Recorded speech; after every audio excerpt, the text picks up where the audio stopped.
Imagine a man who had no power, no army, and no throne. He owned almost nothing.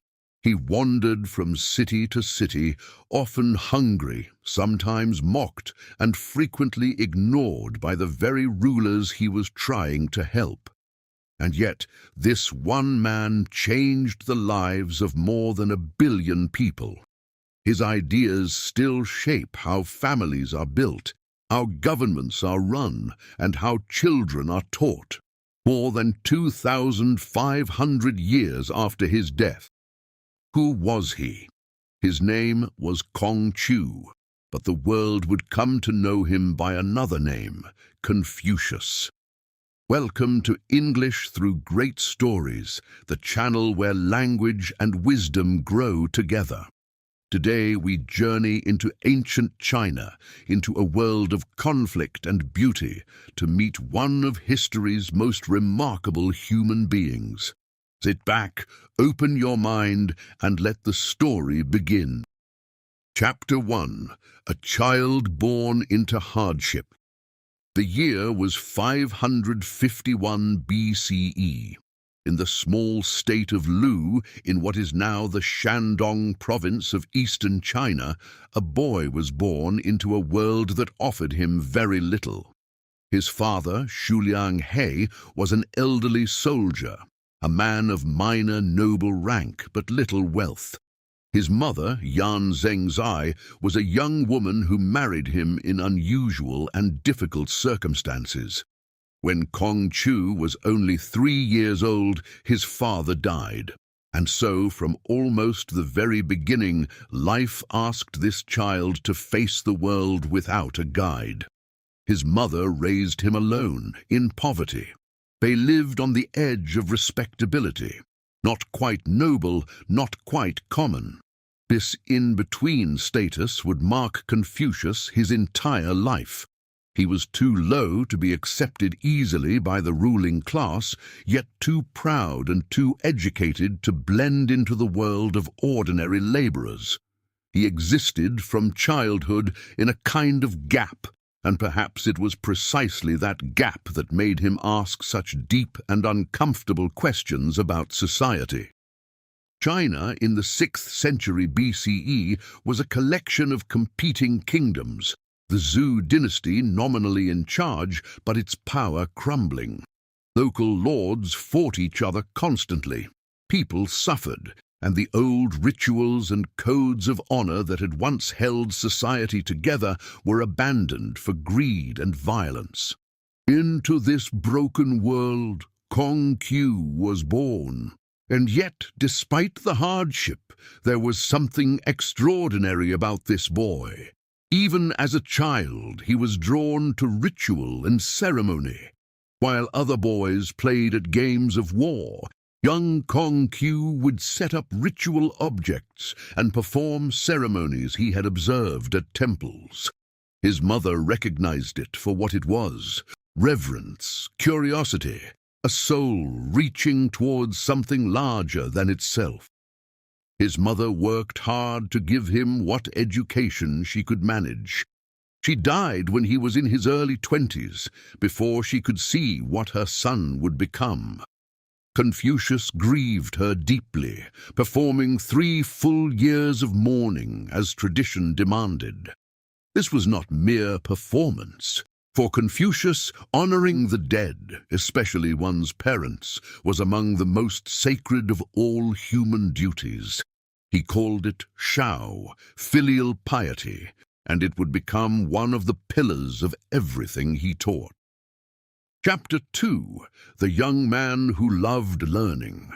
If there is one thing we know with absolute certainty about Confucius, it is this: he loved to learn. Not for status, not for money.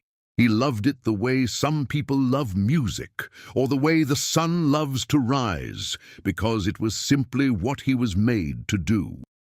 He once said, "Is it not pleasant to learn and then to practice what you have learned?" That simple sentence carries his entire spirit inside it. As a young man, Confucius worked humble jobs to survive. managing granaries and livestock, keeping accounts for nobles. He was not ashamed of this. Hard work, he believed, was part of a well-lived life. But in every spare moment, he studied. He studied the 6 arts: ritual, music, archery, charioteering, calligraphy, and mathematics. He read the ancient texts. He learned the history of the Zhao dynasty, its ceremonies, its moral codes, its vision of an ordered and harmonious world. What drove him was not personal ambition, but deep trouble at the disorder he saw all around him. Lords killed each other over land. Ministers lied to their rulers. Rulers imposed heavy taxes on the poor while feasting in luxury. Confucius looked at all of this and asked the question that would define his life's work. How should human beings live together? What makes a person truly virtuous? He believed the answers had existed before, in the wisdom of the early Zhao kings, in the ancient rituals and ceremonies. The world had once been more ordered and more human. It could be so again, but only if people were willing to learn and to change. This was the mission that would consume him entirely, to change the world not through violence, but through wisdom. By the time he was in his late 20s, Confucius had begun to attract students. He was not yet famous. He had no grand school, no official title, no wealthy patron. But people heard about this unusual young man, so knowledgeable, so serious, yet so warm and approachable, and they came to him, rich students and poor students alike. He welcomed them all. He believed, radically for his time, that education should not be limited to the privileged few. Any person willing to learn deserved a teacher. This principle, that knowledge belongs to everyone, was quietly revolutionary. In ancient China, as in most ancient civilizations, learning was a luxury reserved for the elite. But Confucius opened the door. He asked only one thing of each student, a small symbolic gift, a bundle of dried meat as a token of commitment. Wealth did not matter. Rank did not matter. What mattered was the desire to grow. That desire, he believed, was the beginning of all virtue. Chapter 3. A Life in Government, Hope and Disappointment. Teaching was Confucius's true calling, but he also harbored a deep political ambition, not for personal glory, but for the world. He believed the only way to truly fix society was through good government, led by virtuous men. He wanted to advise a ruler who would actually listen, and together they would build the just and harmonious society he had spent his whole life imagining. For a time it seemed his dream might come true. In the state of Lu, he rose through the ranks of local government, eventually reaching the position of Minister of Justice. The city under his administration became more orderly, more honest, more just. Crime decreased. People treated each other with greater respect. Trust returned to public life. But politics, then as now, was a dangerous place for a man of principle. The ruling families of Lu were more interested in maintaining their own power than in following the advice of a philosopher. Rival states noticed the growing strength of Lu and worked to undermine it.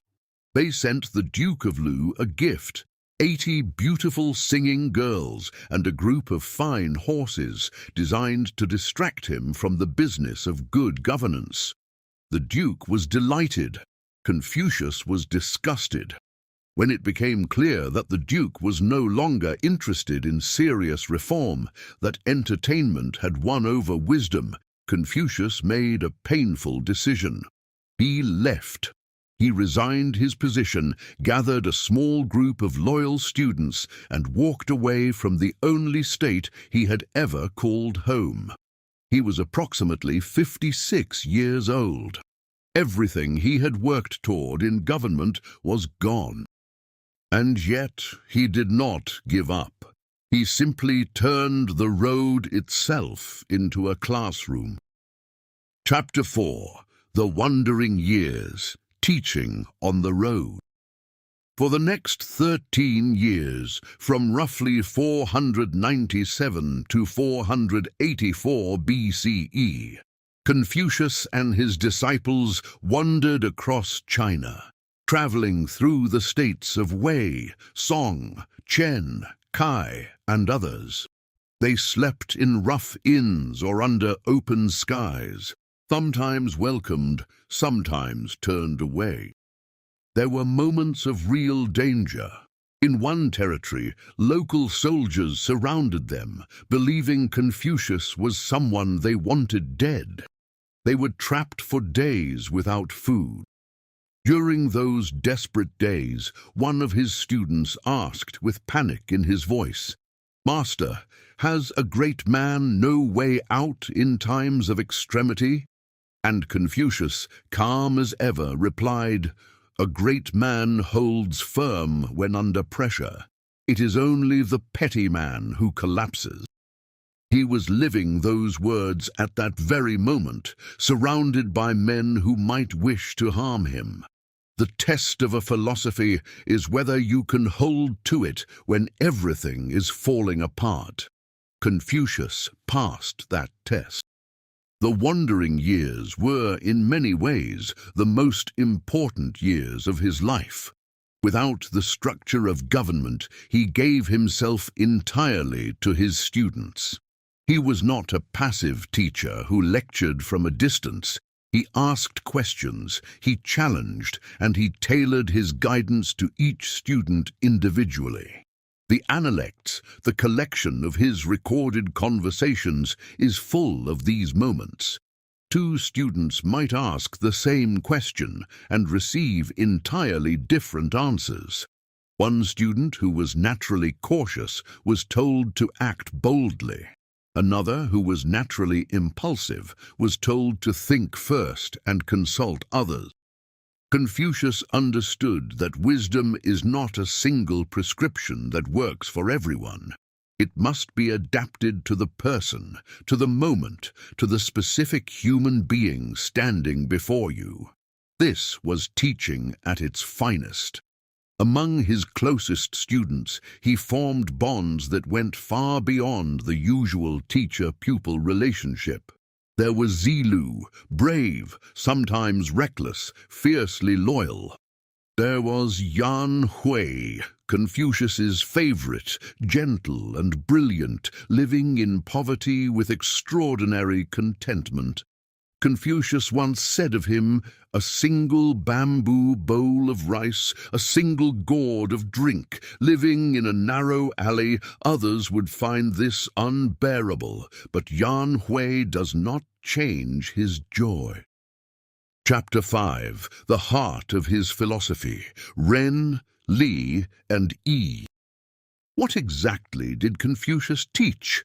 At the very heart of his philosophy were three great ideas, three Chinese words that cannot be perfectly translated, because each one holds a universe of meaning inside it.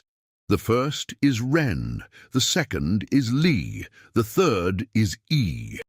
Together they form the foundation of what it means, in the Confucian tradition, to be a fully developed human being. Let us take each one slowly and feel the full weight of what it means. Ren, sometimes translated as benevolence, humaneness, or loving kindness, is perhaps the most important of all. It is written in Chinese with two parts, the character for person and the character for two. This is deeply significant. Ren is not something you can have alone. It is born only in the space between people. It is the quality of genuine care for others, not out of obligation, not for reward, but because you recognize another human being as worthy of love simply by being human. Confucius was once asked to describe Ren in a single sentence. He said, "Do not do to others what you would not want done to yourself." If that sounds familiar, it should. We call this the Golden Rule, and it appears in almost every great moral tradition in human history, from Christianity to Islam to Buddhism to Judaism. Confucius articulated it with perfect clarity 5 centuries before the birth of Christ. It remains to this day the simplest and most powerful moral principle ever expressed. The second great concept is li, often translated as ritual, propriety, or the right way of doing things. This word can be misleading to modern ears. We might think of rituals as empty, formal, meaningless habits, but Confucius saw them very differently. For him, rituals were the outward expression of inner values. The way you bow to an elder, the care you take in preparing a meal, the respect you show at a funeral. These were not performances. They were the daily practice of virtue made visible. Think of it this way. When you sit down for a meal with your family, put away your phones, listen to each other, and eat with real conversation, that, in a Confucian sense, is li. You are reinforcing bonds and practicing the habits of a good life.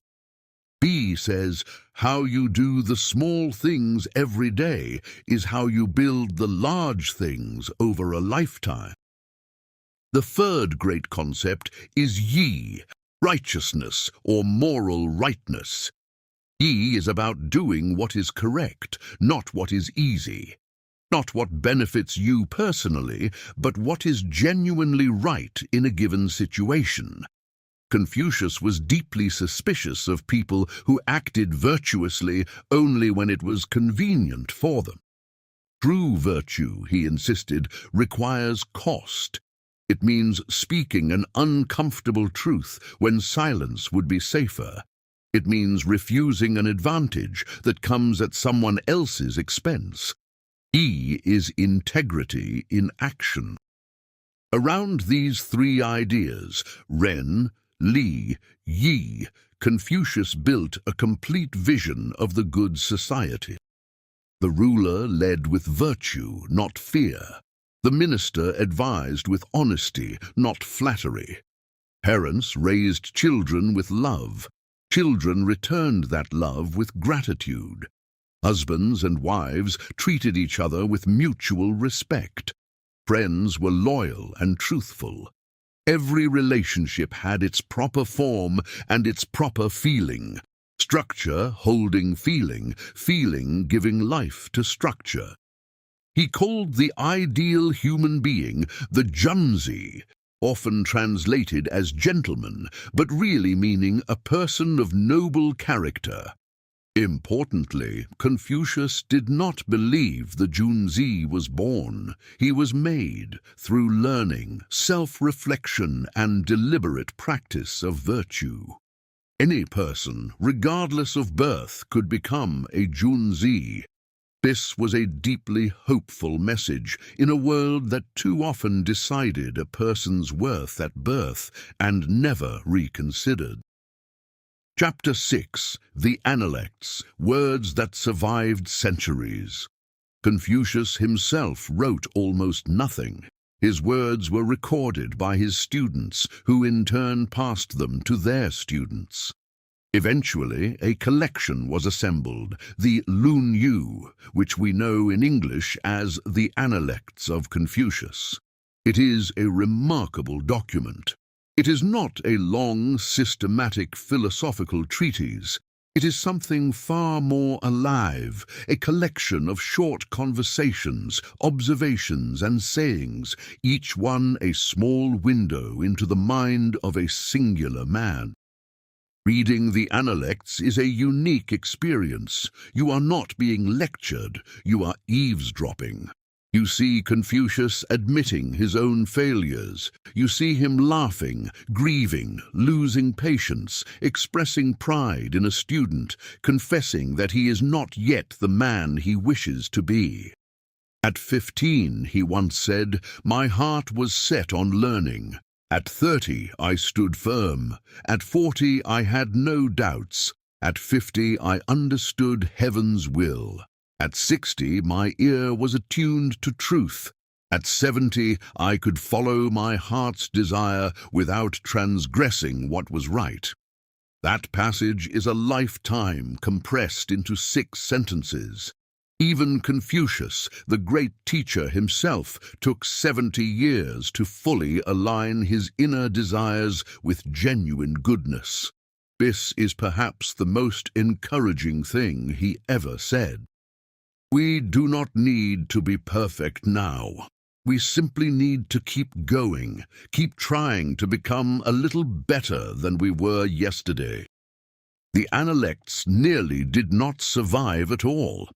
In 213 BCE, Qin Shi Huang ordered the burning of books and the execution of scholars.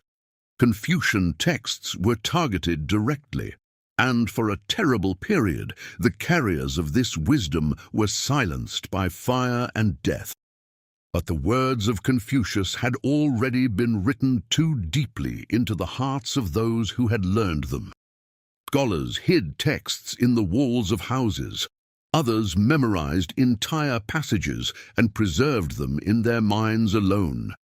When the Han dynasty rose to power, the texts were recovered and celebrated with renewed fervor. The lesson is profound. Truly great ideas cannot be permanently destroyed. They root themselves in people, not in paper, and travel through generations long after the original paper has turned to dust. Chapter 7. Confucius and China. How he shaped a civilization. When the Han dynasty chose Confucianism as its official state philosophy around 136 BCE, something remarkable happened.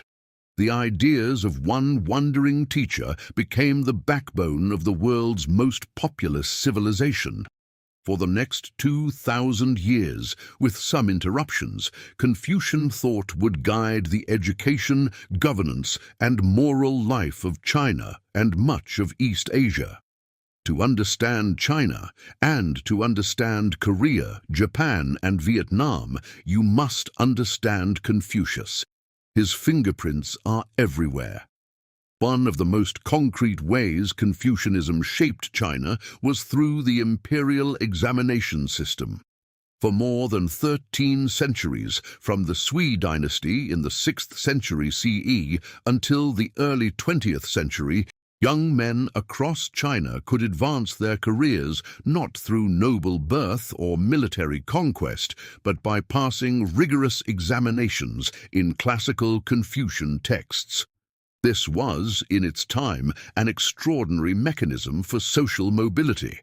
The son of a farmer could, through study and discipline, become a minister to the emperor. Learning was the key that opened every door. Confucianism also shaped the family as the fundamental unit of society. The family, in the Confucian view, was not just a domestic arrangement, it was the training ground for all virtue.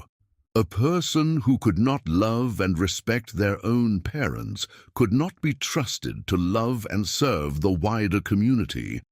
A child who learned loyalty and gratitude at home would carry those qualities into government, into friendship, into every corner of their public life. Family was the first school of the soul.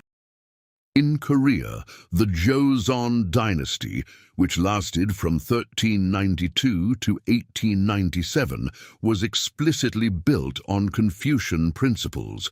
Social hierarchy was formalized, scholarship was venerated, and Confucian academies were established across the land. Even today, the influence is visible in Korean culture. The deep respect for elders, the intensity of educational ambition, the strong emphasis on family ties and collective responsibility. These are not accidents. They are the long shadow of a teacher who lived in China 2,500 years ago. Japan absorbed Confucian thought through contact with China and Korea, blending it with its own traditions. The concept of duty, of knowing one's role and fulfilling it with total dedication, is deeply Confucian at its root. The famous Japanese work ethic, the culture of group harmony over individual expression, the profound respect shown to teachers, all carry the echo of Confucius' voice across 2.5 millennia. It is important to be honest about the criticisms of Confucianism. It has been used to justify rigid social hierarchies and to silence women whose roles were often constrained within the family. The emphasis on obedience to rulers, to fathers, to tradition has sometimes discouraged the individual questioning that drives social progress. Even the greatest ideas can be distorted and used as tools by those who seek to control rather than to liberate. But Confucius himself, the man behind the philosophy, was not a rigid authoritarian. He questioned power. He walked away from a corrupt ruler. He welcomed the poor into his classroom. He wept for his students. He admitted his own failures. Whatever political uses were later made of his name, the man himself embodied something far more nuanced and far more alive than any rigid system could fully capture. Ideas, once released into the world, belong to the world, and the world does with them what it will. Chapter 8. Ancient Wisdom for Modern Life. We live in a world of remarkable speed. Information moves in milliseconds. Careers change every few years. Relationships are formed and dissolved online. The pace of life can feel relentless, even exhausting. In such a world, what could an elderly Chinese philosopher who lived before paper money, before the printing press, before electricity, possibly offer us? More perhaps than we might expect, possibly more than we know how to receive. Consider his idea of constant self-examination. "I daily examine myself on 3 points," said one of his students. "Whether in transacting business for others I may have been not faithful, whether in intercourse with friends I may have been not sincere, whether I may have not mastered and practiced the instructions of my teacher." Ask yourself those 3 questions tonight before you sleep. You may find they cut closer to the bone than any productivity app or wellness podcast. Confucius also speaks to the relationship between effort and meaning. He said, "Choose a job you love, and you will never have to work a day in your life." Beneath the familiarity of that saying lies a profound truth. We are not merely creatures of survival. We need meaning. We need to feel that our efforts contribute to something real, something that matters to other people, something that lasts. His thoughts on leadership are strikingly relevant to the modern world. The ideal leader, he says, commands not through fear, but through example. The essence of knowledge is having it to apply it, not having it to confess your ignorance. A leader who admits what they do not know is far more trustworthy than one who pretends to have all the answers. In an age of confident misinformation, Confucius's call for intellectual honesty is urgent. His vision of true friendship is perhaps his most quietly radical gift to the modern world. We live in an era of vast social networks and startling loneliness, struggling to find someone who will speak difficult truths to our face. Confucius valued that rare and demanding kind of friend, the one who is not simply agreeable, but genuinely honest. A friend who corrects you with care, that is friendship's highest form. His teachings on learning itself feel almost written for the 21st century. Learning without thought is labor lost, he said. Thought without learning is perilous. In a world drowning in information, this warning feels acute. Information is not wisdom. To truly learn, we must slow down, reflect, and ask not just what we have absorbed, but what we will do differently because of it. He eventually returned to Lu in his old age, not as a triumphant minister, but simply as a teacher and scholar. He spent his final years editing and compiling the ancient texts he loved. He died in 479 BCE at approximately 73 years of age. He had not, by most worldly measures, achieved what he set out to achieve, and yet what he left behind would transform the world more profoundly than almost any conqueror or king. Closing reflection. We have come a long way together today, from a child born into poverty in ancient China to a young man consumed by questions about how human beings should live, through the corridors of government and back out onto the road, into the conversations that became the foundation of an entire civilization. We have heard his words, simple, direct, and inexhaustibly deep. The most remarkable thing about Confucius is not how different his world was from ours, but how similar the human problems were. Then, as now, people struggled to be good in a world that rewarded the dishonest. Leaders were tempted to rule by fear. Young people searched for meaning and a life that felt worthwhile. The tools have changed beyond recognition. The human heart has not. So what does Confucius ask of you today?